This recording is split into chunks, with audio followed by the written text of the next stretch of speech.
sought value in the fourth industrial revolution, building, buying, and branding in the new global economy. When we're talking about the fourth industrial revolution, we're talking about an era that is, of course, defined by AI, which we covered in another session, digital transformation, and global convergence. The first industrial revolution gave us mechanization and steam. The second one, mass production, electricity. The third one was computing and automation. But this fourth one, which is driven by data, by intelligent systems, and decentralization, is, dare I say, far more dynamic and transformative than all the other three put together. So with this, we are going to begin this session, because in this session, we're going to see how this fourth industrial revolution is not just changing industries, it is literally reshaping how Indian brands are built, bought, and how they expand. We have with us a trailblazer, so I'd like to begin by inviting him to the stage. He is a trailblazer in India's tech ecosystem. I'm talking about Naveen Tiwari, co-founder and CEO Glance and InMobi. Welcome. Naveen built InMobi into India's first unicorn. He built InMobi into India's first unicorn in mobile advertising and followed it with Glance, a content-led platform revolutionizing lock screen engagement. He now leads innovations at the intersection of content, commerce, and AI, driving a new generation of ambient digital experiences for global consumers. And I have to highlight that he has redefined the starting point of digital interaction. Not an app, not a search, but a glance, right, Naveen? And joining us at this fireside chat is Ishpreet himself. Ladies and gentlemen, your host at Stride Forward 2025. Forward to a great conversation to cap off the day. Hi Naveen, how are you? Thank you for inviting Ishpreet. Actually, while you've been introduced briefly, InMobi, naturally you started this journey 2008, right? So we are talking about being in this journey for 17 years. Yes. And creating the first con of India. You started as an edtech platform, which is now graduated to Glance, which is doing much more on commerce AI. So if you just want to elaborate quickly about the journey so far, from InMobi to Glance, two unicorns, world's best investors backing you, Google doubled down on you twice, which has never happened in India. What's made it possible? Yeah, look, I think we've been very fortunate, or I've been very fortunate to actually be in India in the last 17 years. You never know, and I think Naveen Jindalji was speaking about this. You never know what's in store. I think what was in store was a phenomenal trajectory for the country that we have ridden. One, second, we've always tried to be technologically speaking ahead of the curve. So you try and do things ahead of the curve, and few times you're going to make a mistake, but the times at which you actually succeed, you're going to succeed really big. That was one. So whether you take the advertising platform we built at the time when we tried to build it, we went out to the world and said, hey, we want to build an advertising system because internet on mobile has to be free, which is the reason why advertising exists, and you need a system for it. Everybody told me, and I remember everybody across the 40 investors I went to said, hey, there will never be internet on mobile in the world. Well, that's clearly not the case today, right? But that's how this was in 2008. 2008, right? That there will never be internet on the phone. Well, there is. And so you just have to be willing to stay true to the long-term commitment. Technologically, the world that is shifting, and mostly people will not see it because it requires a very different level of determination. Like I remember before I started InMobi, there was a company that I built, and I ran it for 12 months. Oh, ran it is a wrong way to say it because it was too small. But yet, the idea was effectively what today is WhatsApp calling, right? So to essentially do the calling on voice over IP. And I went to certain investors and they thrashed the hell out of me. They said, look, this is pathetic. What you're thinking is so bad that somebody, if you were to succeed in this idea of voice over IP calling, the telcos would take over from you. And I gave up. And the lesson that I learned a few years later was never to listen to investors because they are mostly wrong. And that it is baked into their, not so much hopefully in the credit system, but mostly in the equity system. If you think about investors, they take pride in being wrong 9 out of 10 times. That's not a great report card to carry, where because the marks for getting 1 out of 10 right is so high that you basically celebrate. Basically, you're getting 9 out of 10 wrong, and so therefore the conviction on things is a very important aspect in technology. Whether it was our idea for InMobi, there were 4 ideas in between that we were wrong on, or the idea of Glance, which is how we believe the world would shop using AI going forward. All of those have been of high conviction. And I think it is in any entrepreneurship, even in your own business, you started Stride, and who knew the credit market be that big? Like, it requires you to actually have a conviction to say, I am going to stay at it no matter what. And I think that's been, if you were to ask me a singular line, I think we have stayed at it, and we enjoy the fact that 99 other people say you're stupid and what you're saying is wrong, is when we thrive. And that's seen some cycles, right? Because 2008 till now, there are a lot of cycles which Indian startup ecosystem itself has seen. There was practically no startup ecosystem. So we spoke about industrial revolutions, and there is now the fourth one upcoming, which is AI, which has been the buzzword. How do you see that? First of all, let's try to go back to the background which we've had in Bangalore recently. 6-8 weeks back, we sat in Oberoi talking about AI. How do you see that fourth industrial revolution playing out in AI as per you? Yeah, look, when I started InMobi, this is 2008. So-called, I was in the middle of the previous revolution. So I kind of came in and participated in that revolution, and I was sitting there building, kind of going into these micro revolution of mobile internet and whatnot. And I thought, I wish I was where I am in 2008 back in 95, literally. Right? It'd be so cool to be back in 95. Well, I think the prayers have been heard, because what you are into today is a revolution which is like 1,000x bigger than the previous revolutions. Now, I think everybody knows this. Do highlight that example which you gave me. It will be very interesting on the hackathon one as well. Well, yeah, we ran a hackathon at our company. We invited like everybody from every team, and a bunch of people came in. The winners were actually interns. They killed it. And that's the power of AI, because they had the most craziest idea. The craziest of their ideas was they were able to translate that into a code because they did not know coding. And they were able to do it because they actually kind of, in spirituality, you have this whole notion of like letting go. We can't because we have ego. The interns had none. So they let go. They're like, look, we don't know anything anyway. We'll let the machines do things for us, and they won. But that's the power of AI that's kicking in today, right? You have to essentially be willing to say, I don't know. I don't understand. I will look at the world from the first principle basis for the first time and reimagine the world. And the only thing that I've learned now for doing this for the last, I would want to say about 2 years. I'm new to this, 2 years. Be careful of what you're imagining, because you'll get it. Like, that's the power of the AI that is sitting out there today. And I actually think the beauty of this revolution, Ishpreet, is I think everybody in this room realizes that this revolution is the biggest possible revolution out there. I can bet you hardly anybody is doing anything about it. At the scale at which this revolution is willing to give us returns, I think everybody's tiptoeing into this. This is the craziest thing I've ever seen in our life, and possibly seen in our lifetime. I actually don't think people are realizing the bigness and the power at the pace at which they have to go after it. 5 years hence, world would not be same. Everything in this world will change. If you're thinking about it, you're late. You cannot think. The only thing you can do is to act and then make changes. And this I'm not saying at an individual level. By the way, at an individual level, entrepreneurs are doing a lot of stuff. But that's not the only thing. At organizational level, like, you got to make these things happen. You are going to behave like teenagers.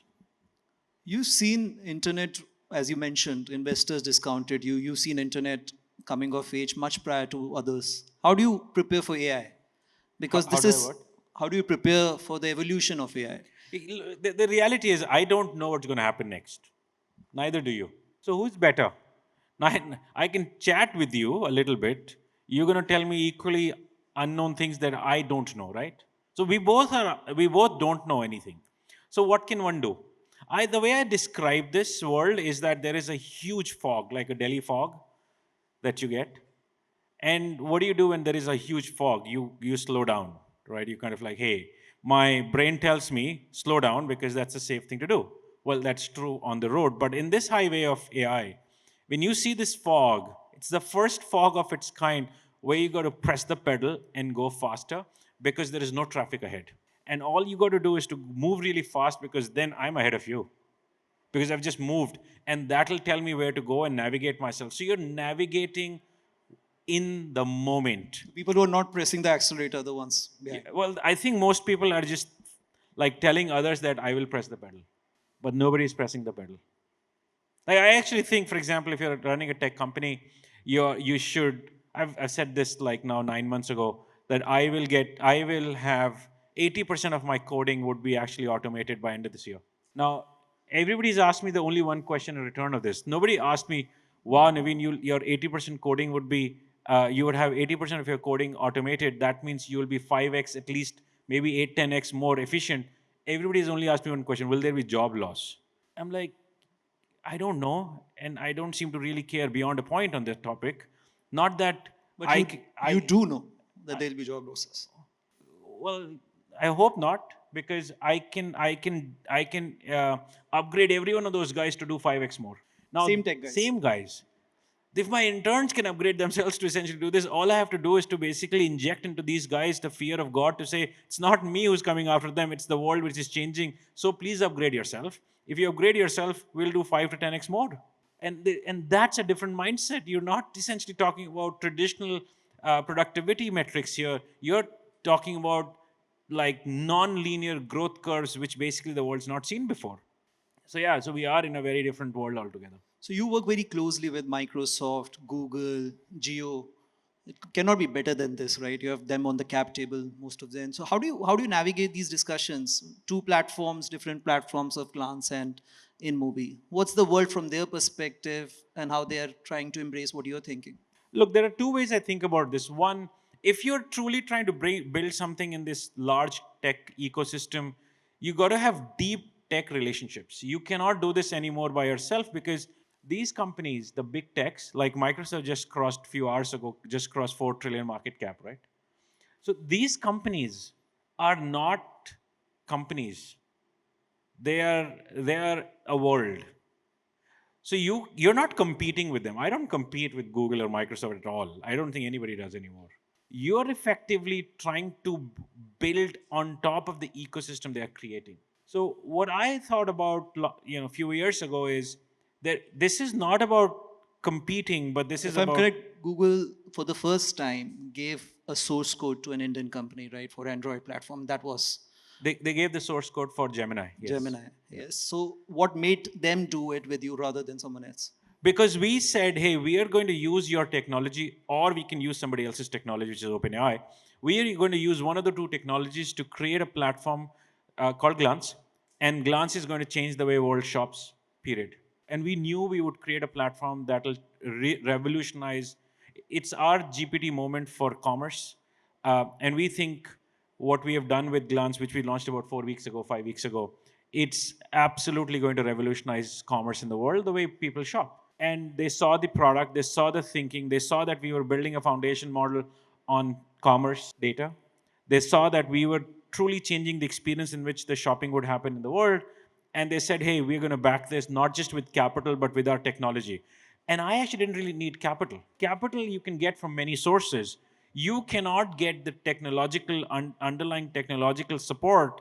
If you get 6 months advantage in the world of AI, that's like 6 years advantage in the normal world. And that's what you're really looking for. You're really looking for like, hey, what's my advantage in this world? Advantage in the world of AI is not technological prowess or superiority anymore, because I can build a great technology. I can bet you a smart engineer and maybe a slightly smaller team will do this in next 3 months. So that's not even the big differentiation anymore. Technology is not a difference. It's the speed. Yeah. It's the speed with which you'll continuously innovate that's very important. Now, it is very hard for capital underwriters like yourself to underwrite speed on technology. So everybody will struggle in this world of AI to think about how to deploy capital because you don't know, neither I, you don't know what the world would look like somewhere, and you want predictability. I think the only predictability you can seek if you're underwriting is, hey, The is there numbers. technological capability of like Numbers too. reinventing? Yeah. In fact, we had the same thing. We've been creating an in-house platform for all the data capturing, and we did achieve certain things. Last 3 months back, we imported some interns from NVIDIA to build that. Yeah. And they have surprised us. Yeah. Last 2 months have been full surprise in terms of what we have done on the AI. So it's actually the unleashing of the thoughts Yeah. and not being bound is something which is helping a lot of people and going and trying to chase new things. Right? That's worked well. I want to come back to you on entrepreneurship because this is the theme what we carry at Stride all the way. Both of us are born in UP in India, right? If I'm correct, and Same city. same city, Yeah. right? So I just want you to understand, Naveen, you are a global company, you are in between US, Singapore, India, an Indian founder going global.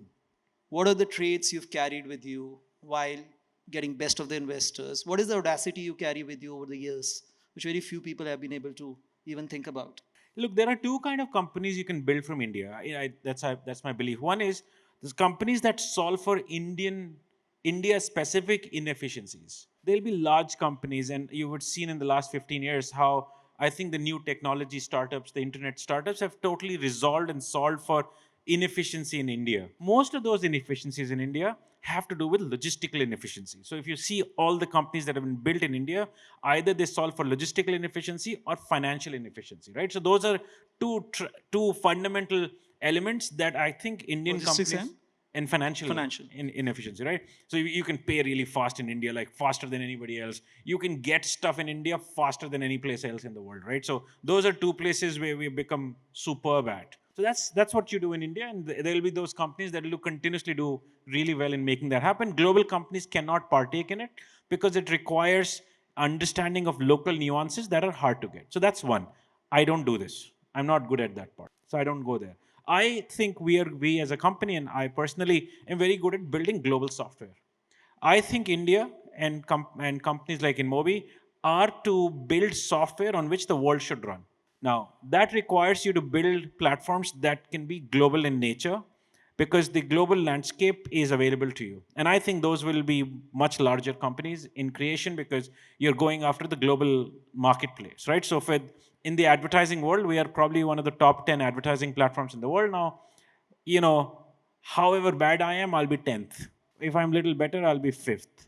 To get to the first is close to impossible. That's Google. But that's okay. I can be the 5th largest platform in the world. But the market is $1 trillion market, right? So I kind of play in that $1 trillion economy, and I will get my share by doing well. Now So I have a larger pie, larger huge, spectrum. very large, and it's very hard because the problem statement is so daunting that nobody really comes into this. So the last ad player that came into the advertising system came about 8 years ago. So last 8 years, no new player has come in. So therefore, it's not a bad place to be at. And I actually think with the advent of AI applications will go down the path of internet applications where every AI application will be subsidized through advertising. So therefore, the 1 trillion will go to 2 trillion because the AI applications will go much deeper into our lives and therefore own more share of the economy.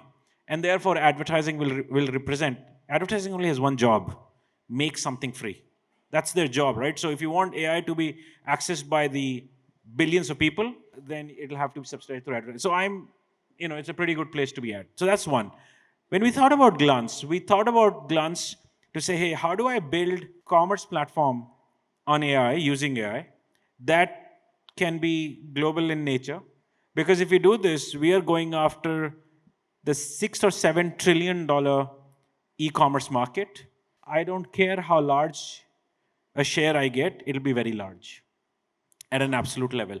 So we have gone with that. Now, if you go, the big retail segment was first won by the likes of Walmart and a few of those companies. The second wave was won by the Amazons of the world. The third wave was won by the TikToks of the world through the TikTok shops and etc. through social commerce. And this is the fourth commerce wave, which is the AI commerce wave. I actually think it'll be the biggest commerce wave.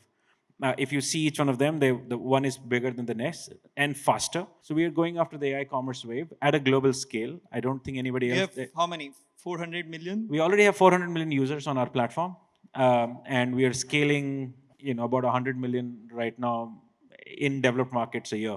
That's a lot. Coming back to the ambition of being a global entrepreneur, what are the curtailments you have seen in the journey? Curtailments or limitations you have seen in the journey? How many people pulled you back to think about that ambition of being a global founder? Look, I think the pulling back typically is, I think there is always a discomfort for going after things that are unknown, right? That's the beauty of entrepreneurship. So you're going after the unknown. Like if somebody were to tell me, hey, do you know how to build a global company? I'm 28 at that time. The answer is no. Like, no, of course no. And I don't know how many people will say yes to that question, even at 45, right? It doesn't really matter. The key is don't listen to them. That's the only thing you do. Like, you got to go for it. So I think the curtailment is there is your own self-doubt and ability to go after these big things because, when I was growing up in Kanpur, I always thought the big things are supposed to be done by the Tatas and the Birlas and whatever, right? Those. And then when I understood entrepreneurship, it gave me the hope to say, even I can create something similar. But at the same time, when I actually looked outside, everybody said, hey, the global tech is owned by the Googles and the Metas of the world, and it can only be done from Silicon Valley and not from Bangalore. I think we're trying to challenge that. Great. Great. And in terms of, I asked this question earlier.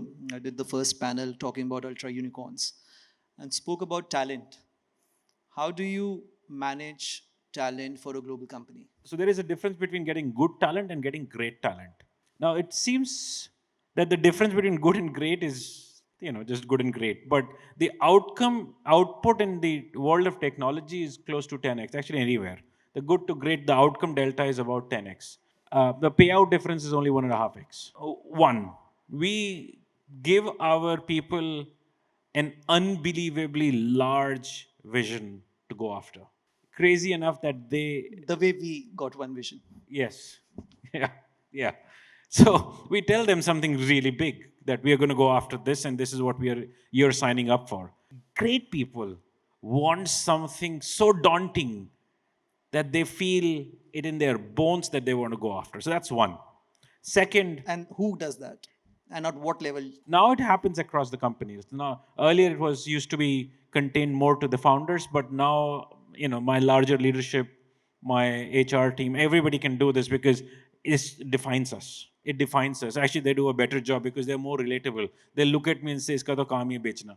So, we may let him not be the guy saying it all the time, right? So, but now the others do a better job at it. They sound more authentic. So it works. That's at least on one part. The second is, you got to really hire the best and the best and the best on the technology side, right? Like this year, we are across the world, we hired the most number of computer scientists out of IIT. Most, like the top 1,000 rankers, we hired 5% of them. Next year, on the top 1,000 rankers out of IIT, we'll hire 15% of them. They want to work here. Not because, of course we pay well, not because of anything else, because, well, this craze of America has gone away, right? So nobody really wants to go, you get shot there or something. So nobody really wants to go there anymore, right? So you really want to work on high quality AI work at scale. Well, in India, nobody else does that today. So it makes our job easy to tell them that, hey, if you come in here, we'll let you work on the most cutting edge AI, where you can actually tweak the weights of Gemini in itself by working with the DeepMind team. They go crazy for it. Like this year, we'll actually have a exam just to even appear for our tests, to say up the level to get the best out there. The third is in terms of how we treat our people, we really let them free. Like, the best people always like freedom. They don't like any control. We don't have any control elements in the company, almost none. Like you do what you need to do. Just come to office. That was one part Just where come to office is also not easy. that's yeah, especially in Bangalore, by the way, right? Like you hardly get to one place to the next. But yeah, those are the things we do. We really tell them that they're going to work on some of the best technologies in the world, and yeah, pay them really well. Yeah, since we have the fag end, right, I wanted to understand at Stride, for us, Stride Forward is to get into future, understand what's happening, and be updated. Hence, an association with companies like yours. What's the future? You mentioned a bit about it. You gave an analogy of the fog. But what as per you is the future right now for the next 3-5 years at least, if not more, and how to prepare for it? Future of. Future of technology, future of India, future of whatever you want to touch upon as per you. Yeah, look, I think there are two ways one can think about this. One is to say there are existing players in that world, and then there are players who are willing to change truly, or the new players. The ones who are not willing to change will go away across every industry. Like, you know, call centers will be empty in 5 years. Empty. There is no need for a single call center. The The BPOs and the KPOs. done, gone. You don't need a single call center. The other one does a better job. They never get tired. They never nothing. It's just unbelievable what they can do. And actually, it seems like human as well. They are more emotional. They're more emotional, Yeah. So they're more keen. empathetic. Yeah. They can talk to you about any topic that you want to talk about, right? So they're pretty savvy. Second, you will have a complete displacement of the IT workforce. Complete displacement, the Infosys and the TCSs of the world, complete displacement. I think that they should reduce to like 20% of their size or what they are today. Now, of course, they can transform themselves. So it's not to say, can they transform themselves? That's not the point I'm making. I'm just saying the existing world will change. The world of doctors will completely change. I can just go on and on and on, right? And you will have a completely new thing in about 10 years where everything would be built through robotics. Manufacturing will completely be robotic driven. Now, this is the world that is going to happen. Now, you can sit there and question me on saying, this is not right, that's not right, whatever. How does India prepare for it? How does India? Prepare for it, for these changes as an economy? Because we are labor intensive. So if you say automation in manufacturing, it takes that opportunity away. Yeah, it's very We hard. have a lot of BPO, KPO revenues coming out of India, a lot of FDI, FII, and in remittances flow in because of that. That gets changed. Yeah, that's under threat, big time. So are those industries under threat? Yes. Is there a creation of new industries? Yes.